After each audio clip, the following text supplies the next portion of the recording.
आपल्या कुंडल जिल्हा परिषद गटाचे काँग्रेस पक्षाचे उमेदवार सन्मान्य ऋषिकेश लाड, कुंडल पंचायत समिती गणाच्या उमेदवार आमच्या वहिनी सौभाग्यवती हेमा विश्वासरावजी पाटील, बांबोडे पंचायत समिती गणाचे आमच्या उमेदवार सौभाग्यवती सुवर्ण पांडुरंग संपकाळ, आपल्या दुडंडी जिल्हा परिषद गटाचे उमेदवार सौभाग्यवती वर्षा शिवाजी जाधव, दुडंडी पंचायत समिती गणाचे उमेदवार आपल्या पुंदी गावचे सुपुत्र सन्मान्य जगन्नाथरावजी मोठे, रामनगर पंचायत समितीच्या उमेदवार श्री प्रशांतजी गोविंद नलवडे, इथे उपस्थित असणारे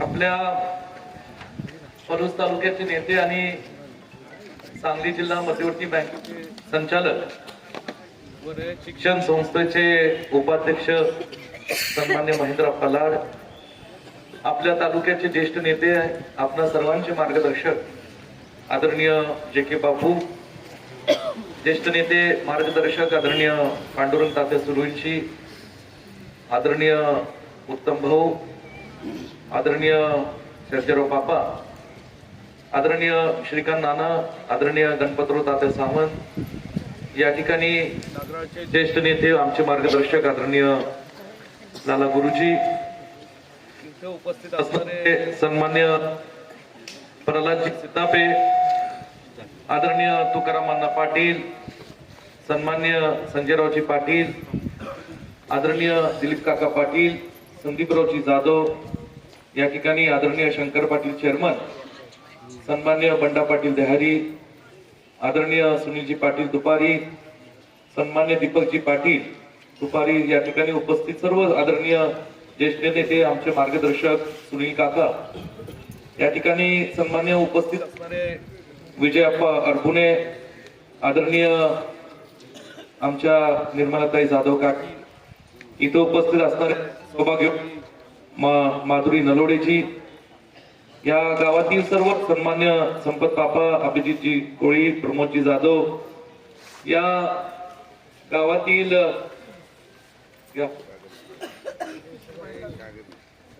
नाव संपली का आहे का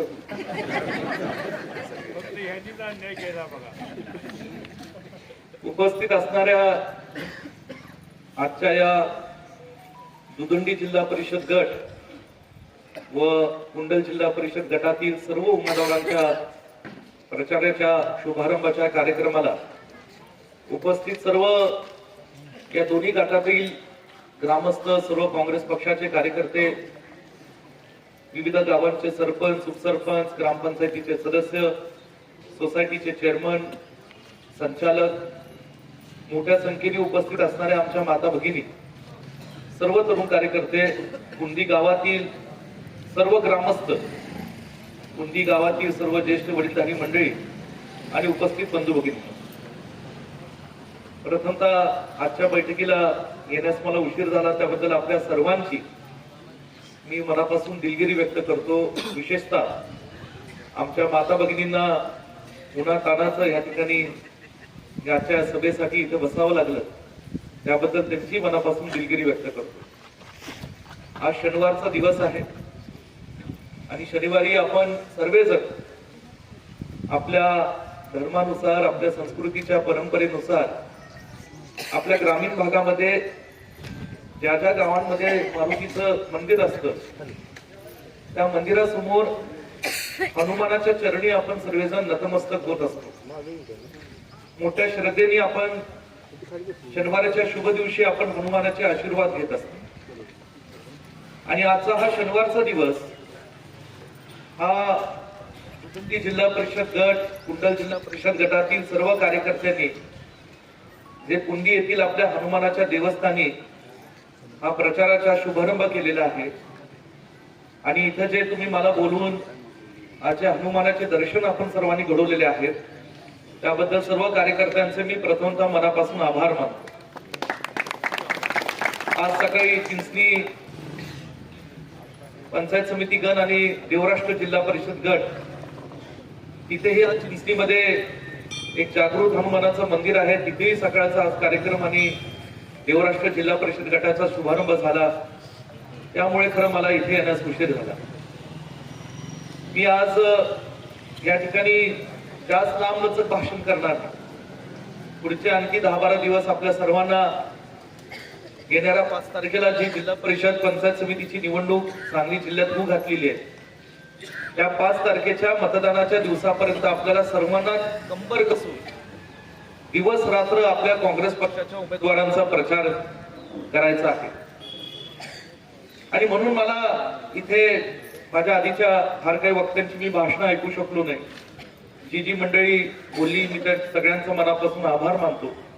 पुढच्या 10 दिवसात कुठे ना कुठे कुठल्या ना कुठल्या गावात आपल्या सगळ्यांची भाषणं ऐकण्याची संधी मला मिळेल. परंतु अभिजित कोळी असेल, जे बापू असतील, आदरणीय श्रीकांत नाना असतील, या सगळ्यांचं मनोगत मी ऐकलं. प्रशांतराव साहेब, प्रमोद, ही सगळी मंडळी त्यांनी त्यांच्या भावना व्यक्त केल्या. हे सगळं ऐकत असताना मी पाहत होतो की मी उशिरा आल्यामुळे तास 1.5 तासापासून आपण सगळे या ठिकाणी बसलेला आहात. आमच्या माता भगिनी उन्हात बसलेत, काही स्टेजवर सावलीत बसलेत. पहिलं तर मला सगळ्यांना सांगायचं की पतंगरावजी कदम साहेबांचे जे संस्कार आपल्यावर आहेत ते संस्कार असे आहेत की जो उन्हात आणत आहे त्याला सावली देण्याचं काम आपलं आहे. आणि चालतंय काय यार माइक द्या की रे पत्रू लाईट गेली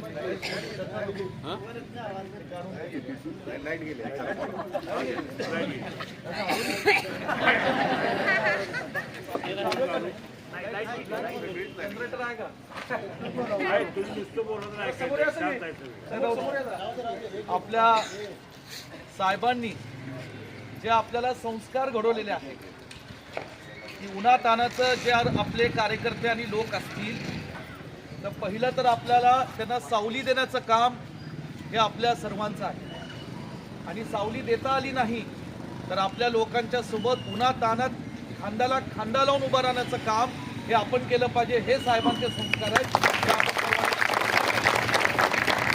म्हणून आज सर्व उमेदवारांना माझी विनंती आहे की जिल्हा परिषद असो, पंचायत समितीचे उमेदवार असतील, की केवळ निवडणुकीपुरतं नाही तर पुढील 5 वर्षाकरता आपल्या सर्वांना प्रसंगाला आपल्या लोकांच्या बरोबर उभं राहून उन्हातानाचं या ठिकाणी त्यांच्या सेवेकरता उभं राहिलं पाहिजे. आणि म्हणून आपल्या सर्वांना विनंती आहे माझी की जी जिल्हा परिषद पंचायत समितीची निवडणूक ही पुढच्या 5 तारखेला जी होणार आहे फेब्रुवारी, ही सांगली जिल्ह्यासाठी एक अत्यंत महत्त्वाची आणि ऐतिहासिक निवडणूक. खरं तर या निवडणुका काही वर्षांपूर्वीच व्हायला हव्या होत्या आणि आपल्याला जो आपल्या संविधानानुसार, लोकशाहीनुसार जो काही अधिकार मिळालेला आहे, स्थानिक स्वराज्य संस्थांमध्ये निवडणुकीच्या प्रक्रियेतून मतदानाच्या माध्यमातून जे आपला पंचायत समितीचा आपला हक्काचा उमेदवार सदस्य किंवा जिल्हा परिषदचा निवडणुकीच्या माध्यमातून आपला उमेदवार आणि सदस्य हा जो आपल्याला पंचायत समितीमध्ये आणि जिल्हा परिषदेमध्ये पाठवायचा होता तो दुर्दैवाने गेल्या काही वर्षांपूर्वी आपण पाठवू शकलो नाही. कारण राज्य सरकारला इच्छा नव्हती, भाजप सरकार जे सत्तेवर बसले त्यांची इच्छा नव्हती की जिल्हा परिषद पंचायत समितीच्या निवडणुका या झाल्या पाहिजे. जाणीवपूर्वक या सगळ्या निवडणुका या पुढे पुढे ढकलण्याचं काम हे भाजप सरकारने, राज्य सरकारने केलं नव्हतं. सुप्रीम कोर्टात केस दाखल झाली. सुप्रीम कोर्टाच्या केसच्या निकालानंतर सुप्रीम कोर्टाने आदेश दिला. म्हणून आज या संपूर्ण महाराष्ट्रामध्ये या जिल्हा परिषद, पंचायत समिती, नगरपालिका आणि महानगरपालिकेच्या निवडणुका होत आहेत. म्हणून आज आपल्या जे 50% महिला आरक्षण जे काँग्रेस पक्षामुळे या देशात आणि महाराष्ट्रामध्ये आलं, आज त्या आपल्या भगिनींना पुन्हा एकदा नगरपालिका, पंचायत समिती आणि या सर्व निवडणुकांमध्ये आज जाण्याची संधी मिळते.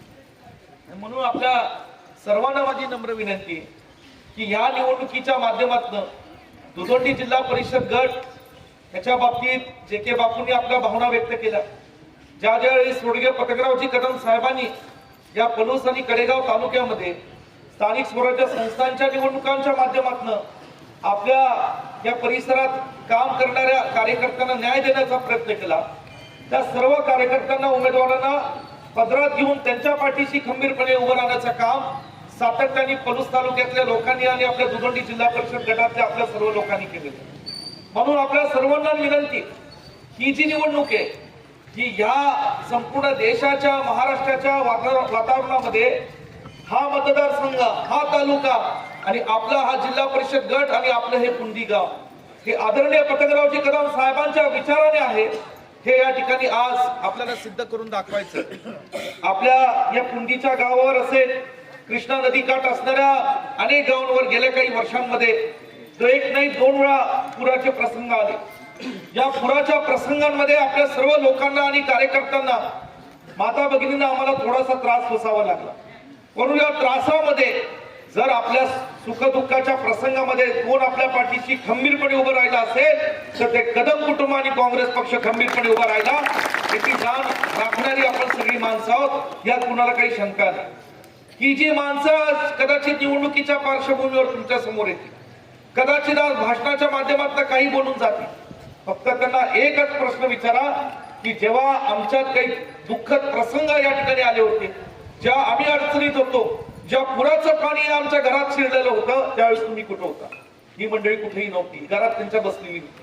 परंतु इतर काँग्रेसचे गावातले कार्यकर्ते असतील, साहेबांच्या विचाराचे कार्यकर्ते असतील, ही सगळी तुमच्या संरक्षणासाठी, या गावातल्या लोकांच्या मदतीसाठी इथं दिवस रात्र मेहनत करत होते. पुरानंतर कोरोनाचा कालावधी आला, तुम्ही सगळ्यांनी मला आमदार म्हणून पलेस कडेगावच्या आपल्या सर्वसामान्य लोकांची सेवा करण्याची संधी दिली. त्या काळात सुदैवाने मला महाराष्ट्रात राज्यमंत्री म्हणून काम करण्याची संधी मिळाली. या प्रत्येक तुम्ही दिलेल्या संधीचा चीज करत या कोरोनाच्या कालावधीत सुद्धा आपले शासनाची जी काही मदतीची यंत्रणा असेल ती तर खुली केली, ती 24 तास उपलब्ध करून दिलीच. पण त्याच्या व्यतिरिक्त ज्यावेळेस आपल्या लोकांना गरज पडली त्यावेळेस सांगली येथील भारतीय हॉस्पिटलचे दरवाजे सुद्धा आपल्या तालुक्यातल्या सर्वसामान्य गोरगरिबांसाठी या ठिकाणी खुले. त्याला हा तालुका साक्षीदार आहे. आणि म्हणून या तालुक्यातले आपले सर्वसामान्य कार्यकर्ते लोक कधी या गोष्टीच्या या ठिकाणी त्यांना विसर पडणार नाही. जाणीव ठेवली. म्हणूनच पलूस शहरामध्ये सुद्धा नुकत्याच पार पडलेल्या नगरपालिकेच्या निवडणुकीमध्ये सर्व पलूसकरांनी सुद्धा भरभरून प्रेम काँग्रेस पक्षाच्या उमेदवारांना दिलं. आणि देशात आणि राज्यात असलेल्या वातावरणात सुद्धा या ठिकाणी काँग्रेस पक्षाची पतंगरावजी कदम साहेबांच्या विचाराची सत्ता आज पलूस शहरामध्ये आपल्या पलूस तालुक्याच्या राजधानी मिळवून गेली. आज या जिल्हा परिषद पंचायत समितीमध्ये माझी एकच आपल्या सर्वांना विनंती की इथं जेव्हा आपण निघून जाऊ तेव्हा आपल्या गावामध्ये आता सर्वांनी, मी स्वतः उमेदवार आहे, ही कदम कुटुंबातला सदस्य आहे, या भावनेतून आपापल्या गावामध्ये, आपल्या वॉर्डात, आपल्या गल्लीत, आपल्या समाजामध्ये आता ताकदीने जोमाने कामाला लागलं पाहिजे. इथे आज मला वाटतं की या जिल्हा परिषद पंचायत समितीच्या माध्यमातून जेव्हा आपला हक्काचा पंचायत समिती सदस्य होईल, जेव्हा आपल्या हक्काचा विचाराचा जिल्हा परिषद सदस्य होईल, त्या कुंडीतला जेव्हा माझा सर्वसामान्य कार्यकर्ता पंचायत समितीची पायरी चढेल तेव्हा त्याला गर्व वाटला पाहिजे की मी निवडून दिलेला माणूस आज तिथं पंचायत समिती सदस्य म्हणून बसलेला आहे. या ठिकाणी जेव्हा माझा या कुंडीतला, या दुधोंडी जिल्हा परिषद गटातला माणूस जेव्हा सांगलीमध्ये जाईल तेव्हा त्याला गर्व आणि अभिमान वाटला पाहिजे की मी निवडून दिलेला माणूस त्या ठिकाणी आज आमच्या विचाराचा जिल्हा परिषद मध्ये सदस्य म्हणून या ठिकाणी बसलेला आहे. आणि या सगळ्या गोष्टींचा विचार आता आपण सगळ्यांनी करायला पाहिजे. ही निवडणूक ताकदीने, हिमतीने आपल्याला लढायची, एक विचाराची ही लढाई. या मतदारसंघामध्ये आज साहेबांचा विचार हा गावोगावी माणसामध्ये पेरलेला आहे. हे आपल्याला मतदारसंघाच्या निवडणुकीच्या माध्यमातून आपल्याला सिद्ध करून दाखवायचं. आणि म्हणून या ठिकाणी मला आपल्या सर्वांना विनंती, पुढचे 10-12 दिवस सगळ्यांनी दिवस रात्र एक करून प्रत्येका कार्यकर्त्यांनी आपल्या जबाबदारीचा भान ठेवून या ठिकाणी वागलं पाहिजे. आज कुंडीमध्ये हनुमानाच्या मंदिराच्या समोर या ठिकाणी नतमस्तक होताना मला काही गोष्टी नम्रपणे इथं सांगायच्या. लोकशाही काँग्रेस पक्ष लोकशाहीचं जतन करतं. लोकशाहीच्या प्रक्रियेमधनं ज्यावेळेस निवडणूक लागते त्यावेळेस इच्छुक उमेदवारांनी इच्छा व्यक्त करणं काही गैर. अनेक कार्यकर्ते सक्षम असतात, अनेक कार्यकर्ते निष्ठावंत प्रामाणिक असतात, अनेक कार्यकर्त्यांना वाटतं त्या ठिकाणी कुठेतरी मलाही मोजलं पाहिजे, जिल्हा परिषद पंचायत समितीची संधी दिली पाहिजे. हे काही गैर नाही. परंतु शेवटी कुठल्याही जिल्हा परिषद गटात कितीही 10 उमेदवार इच्छुक असले तरी 3च उमेदवार आपल्याला देऊ शकतात. एक जिल्हा परिषद गटाचा आणि 2 पंचायत समिती गटाचा. आणि म्हणून कुठल्याही कार्यकर्त्यांनी आता रुसून फुगून बसून उपयोग नाही. आपली नैतिक जबाबदारी काय, आपण कुणाचे कार्यकर्ते आहोत याचा भान ठेवून या ठिकाणी आता ताकदीने कामाला लागलं पाहिजे. कुणाला काही अडचण वाटली निश्चितपणे पतंगरावजी कदम साहेबांनी जे संस्कार आमच्यावर घालून दिलेले त्यात तुम्हाला सगळ्यांना 365 दिवस 24 तास आमचे दरवाजे खुले. कधी या, माझ्याकडे या, महेंद्रप्पांकडे या. आपल्या मनातली काही भावना असेल, दुःख असेल, कुठला गैरसमज असेल, स्थानिक पातळीवरचा काही जुना राग असेल तो आमच्याकडे व्यक्त करा. परंतु ह्या सगळ्या गोष्टी 5 तारखेपर्यंत बाजूला ठेवून आपल्याला आता ताकदीने जोमाने कामाला लागलं पाहिजे. आणि म्हणून आपल्या सर्वांना माझी नम्र विनंती की यंदाची ही निवडणूक जिल्हा परिषद पंचायत समितीची ही एक स्वाभिमानाची अस्मितेची लढाई आहे आणि त्याच्या सगळ्यासाठी प्रत्येक कार्यकर्त्यांचं काम आणि योगदान हे अत्यंत महत्वाचं आहे. आज मी त्याच या ठिकाणी बोलणार नाही. येणाऱ्या दिवसात आपल्या प्रत्येक गावामध्ये पुन्हा एकदा मी येण्याचा प्रामाणिक प्रयत्न करेल. प्रचाराचे उमेदवार आमचे सगळ्या ठिकाणी पोहोचतीलच, परंतु आता आपण सगळ्यांनी आजपासून जोमाने या ठिकाणी या निवडणुकीसाठी कामाला लागावं. मी या ठिकाणी सगळ्या आमच्या माता भगिनींची, कार्यकर्त्यांची दिलगिरी व्यक्त करतो. इथं उत्साहाने जमलेले जिल्हा परिषद गटातील सर्व कार्यकर्ते जे आहेत या ठिकाणी आपल्या सर्वांना आवाहन करतो, इथे आज या ठिकाणी प्रत्येकाने आपल्या गावातलं मताधिक्य दिलं पाहिजे. जे काही बापू आज तुमच्या गावात जिल्हा परिषदची उमेदवारी आहे त्या ठिकाणी टक्करला टक्कर होणार आहे, पण मला खात्री आहे जे के बापूने आणि सुधीरनी आणि इतर कार्यकर्त्यांनी ठरवलं तर दुदंडीतच मताधिक्य चांगलं मिळेल यात कोणाला काही शंका नाही. आणि दुदंडीत जर मताधिक्य मिळालं की बाकीची गावं निश्चितपणे त्यांची जबाबदारी चांगल्या पद्धतीने पार पाडतील यात मलाही कसला या ठिकाणी शंका नाही. आणि आपण सगळ्यांनी आपापल्या गावात, इतर काही गावातली मंडळी आहेत, रामनगर सारखं मोठं गाव आहे, सावंतपूरची नेते मंडळी या ठिकाणी बसलेली आहेत, मी त्यांचंही आभार मानतो. आता ती मंडळी ताकदीने कामाला लागलेली आहेत. छोटी मोठी इतर गावं असतील, दह्यारी असेल, तुपारी असेल, ही सगळी या ठिकाणी छोटी जरी गावं असली तरी मनाने मोठेपणा दाखवणारी ही गावं आहेत. नेहमी साहेबांच्या, काँग्रेस पक्षाच्या आणि आपल्या सर्वांच्या पाठीशी उभे राहणारी ही खंबीरपणे गाव आहे. आणि म्हणून मला खात्री आहे की चांगल्या पद्धतीने आज नागराळे सारखं गाव असेल, मागच्या विधानसभेमध्ये सगळ्या तिथल्या गावातल्या कार्यकर्त्यांनी चांगलं काम केलं आणि चांगलं मताधिक्य विधानसभेच्या निवडणुकीत मला दिलं. या सगळ्या गोष्टीची जाणीव मला आहे. आणि म्हणून आता आपल्या विचाराचे जिल्हा परिषद पंचायत समितीचे उमेदवार आपल्याला या ठिकाणी निवडून द्यायचे. सगळ्या कार्यकर्त्यांना माझं नम्रपणे विनंती आणि आव्हान आहे, या ठिकाणी आपण सगळ्यांनी ताकदीला कामाला लागा आणि येणाऱ्या 5 तारखेला हाताच्या पंजासमोरचे आपले तिन्ही या जिल्हा परिषदेच्या गटातले उमेदवार प्रचंड मताधिक्याने निवडून देण्याकरता आपण सगळ्यांनी आशीर्वाद द्यावा. एवढं बोलून इथंच थांबतो. जय हिंद, जय महाराष्ट्र.